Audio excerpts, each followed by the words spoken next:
como lidar com a competitividade com os pares de forma executiva. A primeira coisa, quando a gente fala de pares, nós estamos falando de pessoas que têm um escopo parecido ou um cargo hierárquico parecido com o seu. Quando você pega uma área que, por exemplo, tem vários gerentes ali, né, que respondem para um gerente mais sênior ou até para uma diretoria, mas esses gerentes, que são de uma mesma área, são pares. Quando você, ou coordenadores ou supervisores, ou você tem o gerente de uma área com o gerente de uma outra área, são pares. Eles têm basicamente um nível, né, hierárquico muito parecido. Então, pares é isso, pessoas que têm cargos similares ao seu, né, seja dentro da sua área ou em outras áreas, e obviamente tem que fazer essas conexões, independente de área. E o porquê a competitividade existe? Existem dois grandes fatores. A gente pode falar de uma lista de fatores, mas eu quero trazer aqui os dois mais importantes para você se manter presente para isso. A primeira questão dessa competitividade é porque existe uma questão mais cultural, né? Algumas empresas, inclusive, estimulam, que é a história da gestão por conflito, por exemplo, onde você coloca as pessoas para conflitarem, fica estimulando aquela competição exagerada, onde parece que o mais importante é ver quem erra menos ou quem é o melhor e fica quase que de forma secundária o resultado da área, o resultado da empresa. Isso é bastante comum, acontece, não está certo, mas acontece. Então, a primeira coisa é isso. Acontece muito uma competição entre pares, ou por um estímulo da empresa, ou por uma questão cultural que as pessoas carregam. E por que essa competitividade é exagerada no mundo corporativo? Ela é tão exagerada que as pessoas chegam a pensar que o seu par, aquela pessoa que está na mesma empresa que você, na mesma área que você, é o seu competidor. Olha que loucura! Vocês estão na mesma área, na mesma empresa e deveriam querer a prosperidade daquele negócio, daquela empresa, porque quanto mais próspera uma empresa é, mais ela tem condição de pagar salários maiores, de abrir novos cargos, novas áreas, novas oportunidades, crescimento, bônus, enfim, o pacote de benefícios começa a mudar. Então, quanto mais próspera é uma empresa, maiores são as oportunidades para você que está fazendo uma carreira executiva 30K+. Então, fazer a empresa prosperar deveria ser o foco principal. E eu não estou nem falando aqui de uma forma mais dura, eu sei que às vezes eu falo coisas que são duras de ouvir, mas a verdade é que você é paga para fazer a empresa prosperar, certo? Então, o seu salário é para isso. Nossa, a parte que fala dura, mas eu não tô aqui para passar a mão na sua cabeça, eu tô aqui para fazer você ser um executivo, uma executiva 30K+, com robustez, confiança, segurança, para que você tenha qualidade de vida. E você tem que entender o que é a sua obrigação e o que é que vai te diferenciar de fato para uma carreira executiva 30K+. Então, a primeira coisa, fazer a empresa prosperar é o papel de todos. E, de repente, aquela pessoa que está com você na mesma área, na mesma empresa, se torna o seu competidor. Olha que loucura. O seu competidor está lá fora, não está aqui dentro, que é a empresa concorrente. Mas essa competição exagerada acontece por quê? Então, que eu já falei, por um estímulo da empresa, pode acontecer, de uma liderança insegura, enfim, aquela história de fazer uma gestão por conflito. E o segundo fator muito importante, olha só, presta atenção nisso, porque isso aqui pode virar uma chave enorme na sua mente. As pessoas acreditam, quando elas olham para cima, né? Então, pensando numa prospecção de carreira, eu olho para cima e eu penso, só tem um cargo para eu pegar agora, que é o do meu gestor, da minha gestora, né? E as pessoas acreditam o seguinte, só existe uma cadeira. E aí começa uma competição. Bom, se só existe uma cadeira, que é a da liderança atual, então alguém tem que subir no lugar dessa liderança, e aí eu não sei se essa liderança vai subir também, ou se vai se realocar, sair da empresa e ir para uma outra área. Mas quando as pessoas olham e falam, só existe uma cadeira, aí começa a bronca toda, começa essa competição exagerada, porque do tipo, ou subo, né, ou eu morro. Ou eu vou detonar o meu coleguinha, ou eu vou morrer na jornada. Isso não é verdade. Isso é típico do mindset executor e eu vou contar uma história pessoal que aconteceu comigo. E você vai entender como é que você tem que se posicionar independente do par que você tenha. Porque não é sobre o seu par, é sobre você. É sobre como você conduz a sua carreira. Então, primeiro que você tem que ter em mente, não existe só uma cadeira. O executor tem uma visão limitada de carreira, o mindset executivo. Mindset, a sua mentalidade é entender o seguinte, executiva, tem que sentar em qualquer cadeira. Não tem essa, não, mas eu sou ou quero ser a alta executiva da área X. Sabe o que acontece? Quanto mais você sobe, mais da empresa, menos da área. E executivo não é o profissional que põe a mão na massa, fica executando o processo.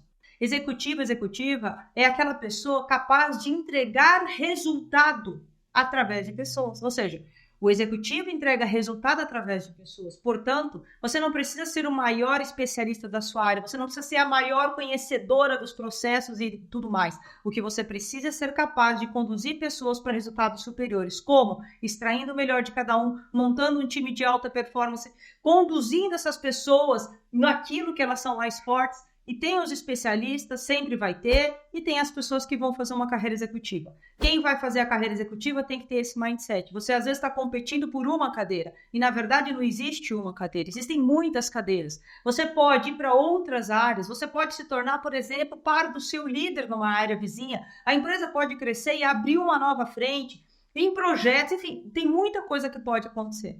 Então a primeira coisa que eu queria que você tivesse em mente é, não fique pensando numa única cadeira. Quando a gente fala de uma carreira executiva, você é da empresa, você não é de uma área, tá bom? Então, primeira coisa, limpa a sua mente com relação a isso. Isso vai diminuir muito a ansiedade e a competição e vai abrir muitas portas e mudar o seu posicionamento, que eu vou te ensinar aqui como é que você lida com isso. Então, primeira coisa, existe uma competitividade enraizada e cultural no mundo corporativo, que a gente tem que acabar com isso, sim.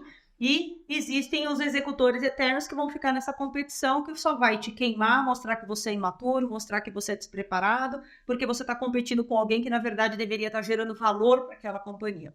Outra coisa importante do mindset do executor e mindset do executivo. O executor acredita na competição, tem que derrubar o colega. O executivo não pensa no colega, pensa no negócio. O seu papel é fazer uma empresa prosperar, então o seu foco tem que estar no negócio e não na pessoa. Ah, mas tem uma pessoa que me irrita, que fica competindo, que tá tentando me queimar, que Não gasta tempo com par. Não gasta tempo exagerado tentando resolver coisas que não têm a menor relevância na sua carreira. Porque senão fica parecendo briga de quinta série. Quantos e quantos são os profissionais com muito potencial, com muita bagagem, condição de chegar num alto nível de jogo, que ficam competindo com pares e se mostrando imaturos e despreparadas? Porque essa competição só serve para mostrar o quanto você não tem inteligência emocional corporativa para lidar com pessoas diferentes de você. A competição sempre vai existir, gente sacana sempre vai existir. E eu vou te falar, você sabe disso, não é só no mundo corporativo, é na vida. Ou você aprende a lidar com essas questões e aprende a conduzir a sua carreira independente de quem está no seu entorno, ou você vai passar uma vida tentando se proteger e tentando derrubar alguém, quando na verdade quem está com a carreira parada é você. Porque o que faz crescer não é o quanto você é capaz de derrubar um colega. O que faz você crescer é o quanto você é capaz de entregar resultado através de pessoas, independente de cargo. E aí a gente vai tocar num ponto que é a LEA, liderança executiva ampliada, quando você é capaz de liderar pessoas. E aí não precisa de um crachá. Ah, mas eu tenho que ter o crachá de diretora, de C-level. Você não precisa de um crachá. Você precisa de uma habilidade de conduzir pessoas através de inteligência emocional corporativa, falando do jeito que o outro entende, baixando a emoção do outro, porque a competição é emocional, ela não é racional, ela é emocional. E toda vez que você cai no campo emocional, você perde a sua capacidade plena de raciocínio, tá bom? Isso é neurociência. Toda vez que você deixa o lado emocional dominar as suas ações, falas e decisões dentro do dia a dia do mundo corporativo, então, essa pessoa, esse par, essa par me irrita.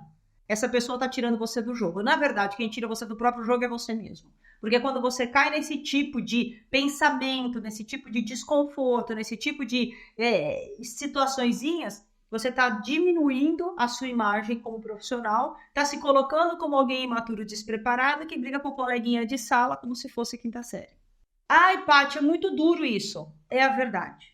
A alta liderança não está valorizando quem está se mostrando melhor que o outro. A alta liderança vai valorizar quem for capaz de buscar soluções em conjunto e saber lidar com pessoas que nem sempre serão amigáveis e saber lidar com pessoas que vão tentar te derrubar. Quem nunca viveu? Eu já vivi, você já viveu, se não viveu, vai viver. Faz parte, infelizmente é assim. Mas quando você tem um posicionamento diferenciado e você passa a ser um gerador de valor ao invés de um competidor, você sobe o nível de jogo. E essa é a beleza da carreira executiva que a maioria não saca. Enquanto você acredita que é brigando e mostrando quem é melhor, você está só diminuindo você como um executivo, como uma executiva. Quando você passa a subir o nível de jogo e ajuda as pessoas a subirem também, você se torna uma referência.